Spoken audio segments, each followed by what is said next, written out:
Okay, welcome everybody to today's call. First of all, I want to just thank everybody who is tuning in because I am super excited about today's topic. For those of you who are not familiar with us, my name is Jennifer Knappe, owner of Cedar Creek Custom Homes. We are based in Priest River, Idaho, and specialize in advanced construction techniques for cold weather climates. So one of our goals is to build houses that are at least 40% more energy efficient than the average new home being built. And of course, the big responsibility that naturally goes along with that is ensuring that indoor air quality is not only comfortable, but also healthy. So as a standard, every home we build is not only tested for radon gas levels, but we also rough in radon mitigation under every slab in case there is ever a need for active mitigation in the future. I would say we do this not only because it's good practice, but I feel that the home buyers and consumers deserve the peace of mind that comes with knowing that the home they're building is going to be safe and healthy. So I am very excited to have Lindsay DeBoer with us today to discuss the implications of radon in North Idaho and what can be done to mitigate the effects. So Lindsay is the Senior Health Education Specialist with the Idaho Department of Health and Welfare. Lindsay, thank you so much for joining us today, and I will turn the presentation over to you. All right, thank you, Jennifer, and thank you all for joining us today. And I'm happy to be able to talk to you all about radon in North Idaho. We're going to focus primarily on the health risks posed by radon, methods of prevention, and ways to mitigate if you do find that you have it in your home. So the learning objectives for this talk is, first thing, I want to give just a brief background information about the environmental health program, our staff, and what we are responsible for. And the environmental health program has the radon program sitting within it. I want to talk to you about radon, its health effects, why it is so crucial that you test for it, explaining how does it even get into the home, how radon levels are reduced, and then talk a little bit about the 5 basic structures of radon-resistant new construction, which can be applied to any new builds and are a great way to ensure that your home is healthy and safe. So this is the environmental health program for the state of Idaho, and I would say that we are small but mighty. I am on the right-hand side. My name is Lindsay DeBoer, and I'm the health education specialist for the environmental health program. And I've been working with this program since June of 2018. Love the work that we do, and fortunate to work with 2 other very intelligent and passionate ladies. Megan Larson is our environmental health program manager, and then we have Morgan Wilming, who is our toxicologist. And overall, our mission of our program is to improve the health of Idahoans by identifying, assessing, and reducing exposures to environmental health hazards through education, outreach, and collaboration. So for us, we cover quite a lot of topics, providing education, outreach, and consultation throughout the state. And so we've sort of grouped that down into 5 major categories. Information and education that applies to healthy homes, which includes radon, healthy communities, including safe siting for childcare, testing well water, wildfire smoke guidance, fish consumption advisory, and many more. But those are just the main 5 categories that we discuss. So I'm going to jump right in to our first objective, I guess. So what is radon? And so radon is something I want you all to know is not unique to Idaho. Radon is a naturally occurring gas, and it comes from the breakdown of uranium in the soil. And this is found throughout the United States and worldwide. So Idaho does have areas of it that have higher levels than others, but one thing that we know is that we found high levels in all counties of Idaho. So it's not just a North Idaho problem. Radon, like I mentioned, comes from the decay of uranium, which is found in the soils. And the reason why we care about this is because radon is the 2nd leading cause of lung cancer in the US behind smoking. So a little bit more about the health effects of radon. So radon gas has a relatively short half-life, and as it's breaking down, it breaks down into radioactive particles. And these radioactive particles can attach to different things in the air. So it can attach to dust, it can attach to other particles. And when it's in your home and you are breathing in those radioactive particles, it can cause damage to your lung tissue. It can damage the DNA, it can damage the tissue of your lungs. And over time, this damage can ultimately cause lung cancer.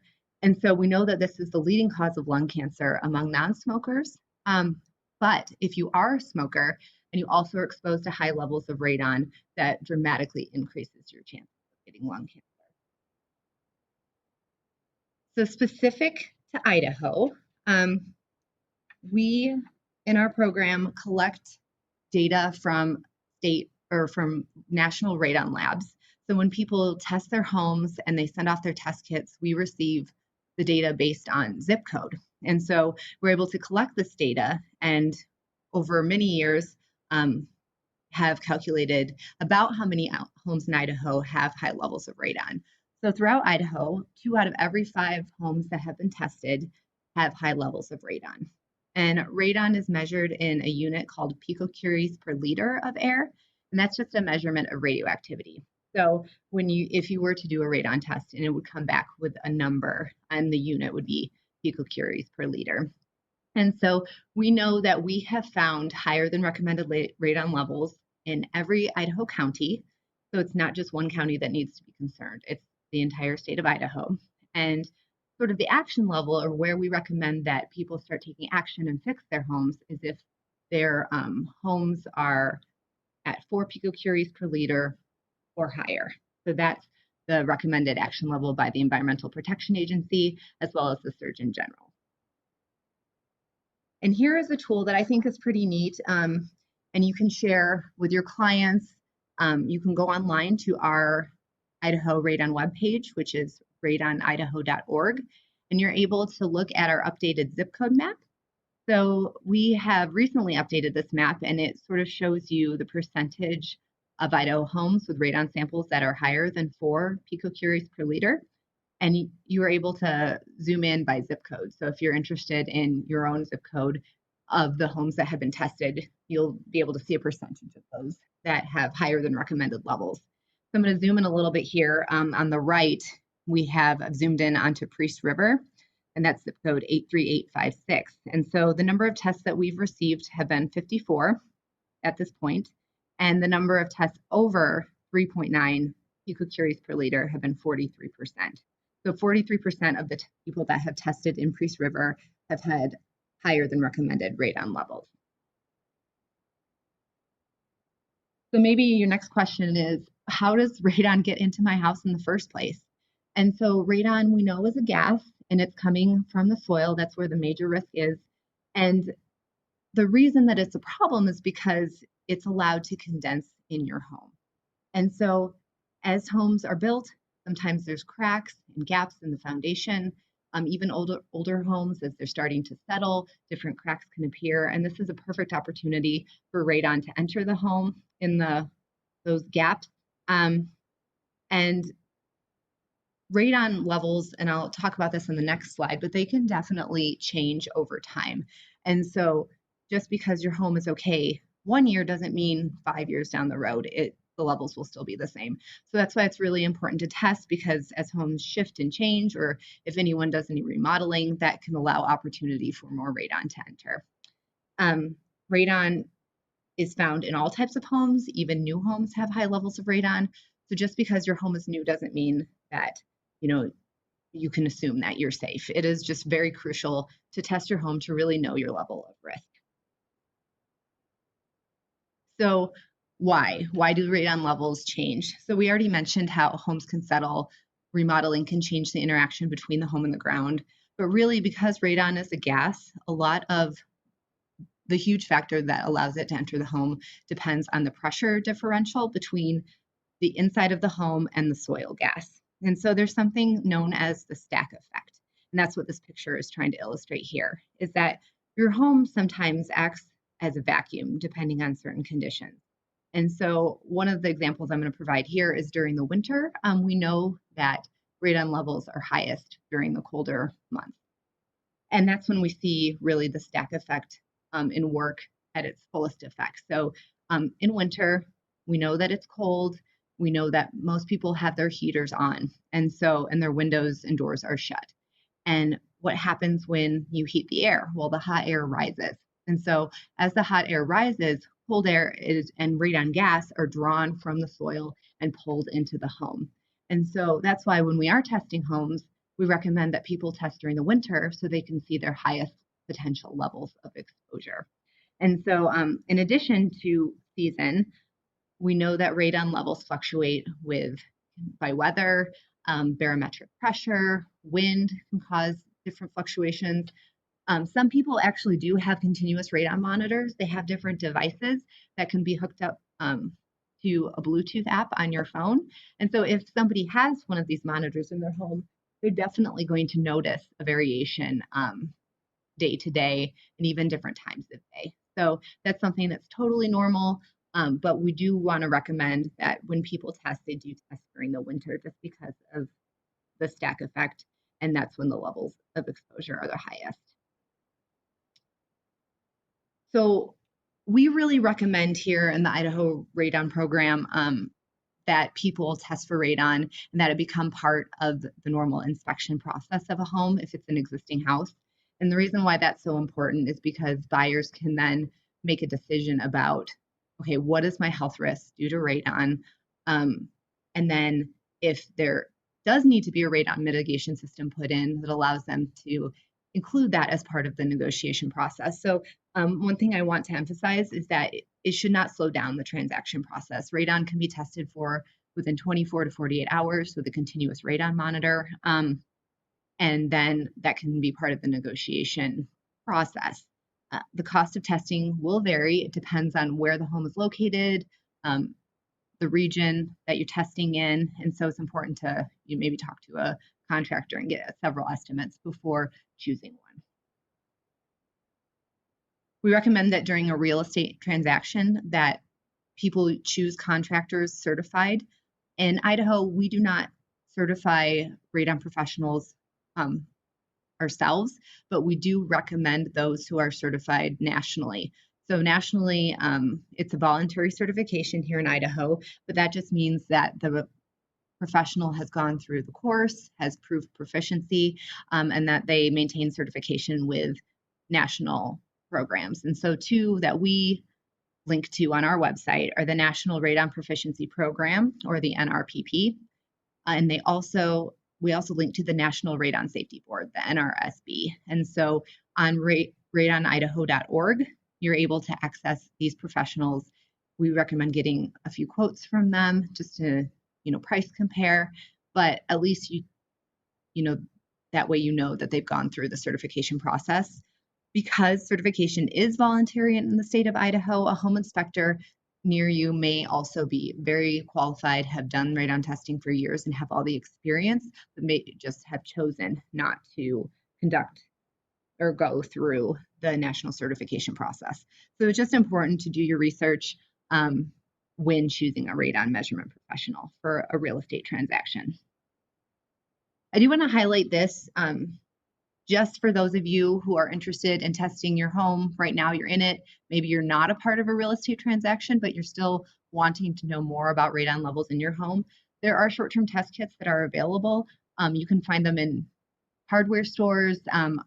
There's quite a few available online. The company that the state of Idaho currently is contracting with is called AirCheck, and I have a picture of their test kit here. It's a little envelope. You have to fill out the instructions. It costs $10. And you open the package, you place the test kit in your home for anywhere between 3 to 7 days. Once you're done with that time, you seal the package up, put it in the mailbox, and 2 weeks later, you're able to get your results. They'll be emailed and mailed to you. To order a test kit, I have the 800 number on the slide. We also have a link to it on our website at radonidaho.org. But it's very easy, very inexpensive, and it does give you the peace of mind to know what the radon levels in your home are during this time. Again, with radon testing recommendations, we recommend that people test during the winter months when it's cold outside, when your heat is on. That's when radon levels are highest in your home. So that's when we recommend that people run the radon test. And so let's say you buy a house and you're buying a house in the spring or in the summer and you do a radon test and it's low, we would encourage you to follow up and do your own radon tests in the winter just to be sure that you have a full understanding and a full picture of the radon exposure in your home. Where should you put the test kit? So we recommend putting it on the lowest level of the home where people are actually living. So if you have a furnished basement and someone is sleeping in there because they're spending a lot of time sleeping, we would recommend putting it in that person's bedroom or in the basement. However, if your basement is unfurnished and you're really just using it for storage, that's really not the best place to test. We would test on the first floor of your home where people are spending a decent amount of time. So then once you get your test back, the question is, what should you do? What should I do now? And so we've made this chart here to hopefully make it a little bit easier to interpret the results of your test. So if your test results come back between 0.4 and 1.9 picocuries per liter, the recommended action is to sort of test again in 2 years, or if you do any significant remodeling that would change the interaction between the home and the ground. So you're okay right now, but keep testing. If you're between 2.0 and 3.9, then we'd recommend running a long-term radon test. So the short-term radon tests are those that are conducted over a period of a week. Long-term radon tests can go from 3 months to a year in the home. And that just gives you a better idea, more data points, a better average. And so that's more information for you to make a decision about what you want to do with your home, how you want to invest your money, and then sort of start thinking about fixing your home at that time. Mitigation systems are good at reducing radon well below 2.0 picocuries per liter. So that's just something to keep in mind. And then again, the action level is 4 and higher. So anything, if it comes back at 4 picocuries per liter or more, then we would encourage you to fix your home. A buyer and seller, if they have experience in construction, could do this themselves, but we do recommend hiring a radon mitigation professional to properly install a mitigation system. The good news is all homes can be fixed, so don't despair. Like if a home does come back with 4 or higher picocuries per liter, that's still okay. It can be fixed. So that's the really good thing about radon, is that there is a solution to the problem. We recommend getting quotes from several mitigation professionals. And there's this really good resource that I want to highlight from the Environmental Protection Agency. It's called A Consumer's Guide to Radon Reduction, How to Fix Your Home. And I have a picture of the cover page attached to the slide. And the reason why I like it and I recommend it to people who call and ask me questions about radon is because they have sort of like a checklist of what to ask your contractor before you commit, what a radon mitigation system should look like, so that you know as they're doing their work what you should expect to see being done and what components are necessary and what questions to ask. And so I just feel like that's really helpful because most people, don't really know a lot about radon mitigation systems, and it sort of gives them a nice checklist to help them engage in those conversations. Radon mitigation costs, they do vary. And so that really depends on the professional, where they're located, how far they need to drive to get to you, and the structure of your home. And so we have contacted several mitigation professionals in the state. And so the costs that they estimate varies between $1,500 and $3,000. But then again, I'm sure it can vary depending on the home. So just call around, make sure that you're asking your questions and that you're getting the quote that, works for you and your family. So what a mitigation system, in general looks like is that what they'll do is they will create a hole in the slab or beneath the crawl space, and then they connect a plastic PVC pipe through that hole, and then they run the PVC pipe up through the home and exhaust it out the roof. And so what happens is they attach a radon exhaust fan to the pipe, and that fan is continuously running in the home, and it is pulling the air up from beneath the home and exhausting it safely above the roof. And so while that's the basic idea behind a mitigation system, the specifics of the system itself will vary depending on, the way that they put it, and will depend on the construction of the home itself. You can see, a couple pictures of mitigation system here on the right, one in sort of a caricature, and then the other is a real life example of a home in Idaho. And finally, radon resistant new construction is something that we're promoting because it is a lot cheaper than building a radon mitigation system after a home is built. And so there are 5 basic features of radon resistant new construction, and I'm going to go through each one. The first is to have a gravel layer put down beneath the foundation. And so that should be about 4 inches of clean, coarse gravel below the slab. And then on top of that, there should be plastic sheeting or a vapor retarder, and that prevents the soil gases from coming into the home any other way than through the vent pipe. And so the vent pipe is the third step, and that should be a 3 or 4 solid inch PVC Schedule 40 pipe. And as you can see in this diagram, that goes straight from that gravel barrier up through the roof. And then it's really important that all cracks and gaps in the walls and in the foundation are sealed and caulked. And the recommendation is to use polyurethane caulk. And then finally, a junction box will be installed roughly in the attic. And that's used in case a vent fan needs to be put in. So this is what we call a passive system. And so what that means is right now there is no active fan drawing the radon up, but we've installed the piece in case it's necessary. So once the passive system, the RRNC features are in there, we recommend then testing once the home is built for radon. And once the home is built and you can test, then you will know, well, do I just need to add the fan, or is this passive system enough, efficient for, will it work for us? So, it is a much more cost-effective way to prepare a home for radon, especially in areas where we know that there are many homes that do test high for radon. And so right now, this is a voluntary piece, and it's found in the Appendix F of the International Residential Code, but it's something that we would like to see more and more homes be built with radon-resistant new construction because of its value and its cost effectiveness to the buyer. So in summary, we know just from phone calls that we get on our radon hotline that people are moving to Idaho all the time, and people are more and more informed about, radon, and they're wanting to know what's going on. Should I test my home for it? What do I need to do? And so just really want to drive home the message that don't panic. Even if a home tests high for radon, that radon is fixable. It can be part of the real estate negotiation, and it shouldn't be a deal breaker because it can be fixed.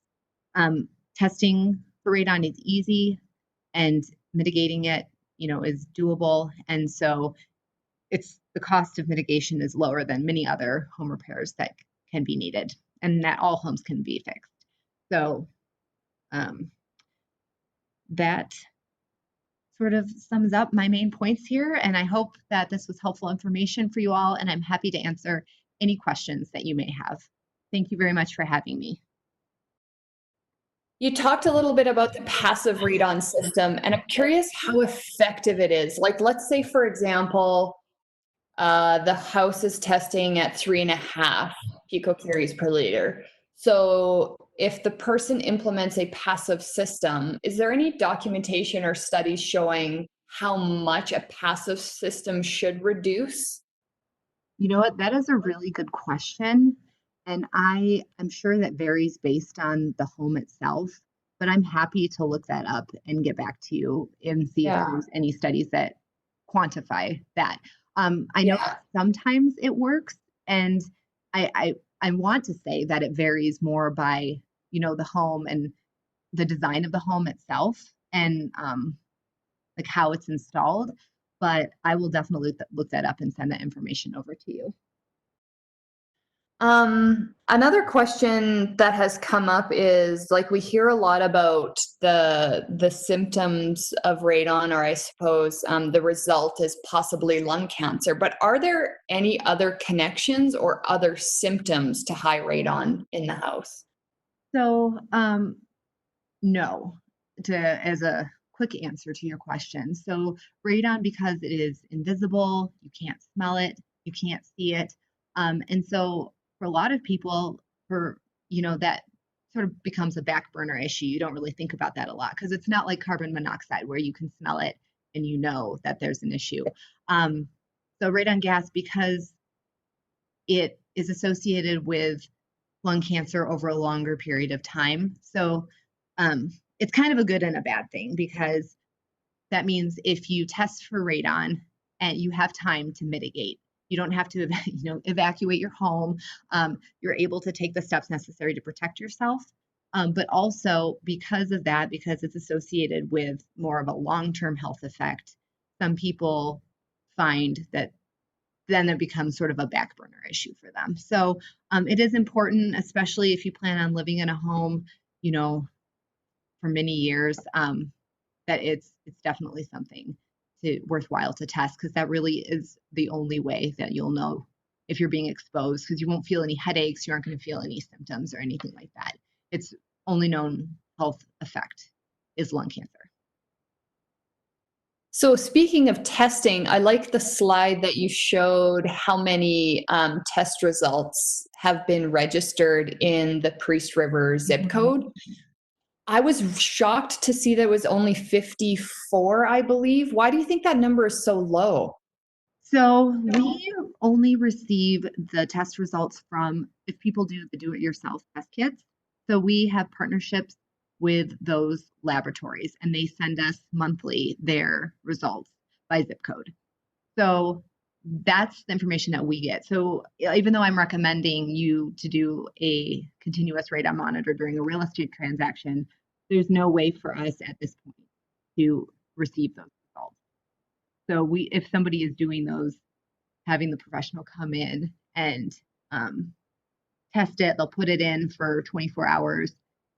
That information is just kept with, with the professional and the homeowner. So we at this point don't have a method of tracking that data. Gotcha. Yeah, that makes sense. So as a home builder, what do you think is the best time for us to test the house for radon? Would you wait until it's 100% done? Would it be at the point where we're done all of our air barrier and air leakage tests? What do you think is the best time for us to do that for our clients? Yeah, so it's just really important to test it as close to what they'd be living in as possible. So, if once the sealing and the caulking is done and I mean, unfortunately, that's almost towards the end when the home is built, because otherwise it's not going to be true to their exposure and their own living conditions. Does that make sense? Yeah, it does. So, and if we're finishing like at some point in the summer, let's say, and we're testing in the summer, it would be a good idea for us to suggest that they test it again in the winter. Absolutely, because they can run the test in the summer and you might get a false sense of security as to what your exposure may be. I mean, maybe it's a beautiful day, when you test, and that's why we recommend testing during the colder months, and that way they sort of get the scenario where it's almost like the worst case scenario where you're going to see the doors are closed, the windows are usually shut, the heater is on, and you're going to know, the highest level of risk. And then depending on what the result is, we'd then recommend like a longer term test. So if it's in that, 2 to 3.5 or 3.9 bubble, we'd want to know and get more information for them. So Okay, well, thank you so much for all of the information and fitting us into your very busy schedule. I know you have a lot going on. If anybody has further questions, feel free to connect with myself with Cedar Creek on Facebook or Instagram, or shoot me an email at Jen, Jenn, at cedarcreekcustomhomes.ca. Do you have anything else to share with us, Lindsay, before we hop off? Yeah, I just wanted to show the final slide where just thank you again for having me, and my contact information is on the slide. So if you do have any questions for me, you can email me directly. Perfect. Thanks so much, Lindsay. Yes, thank you.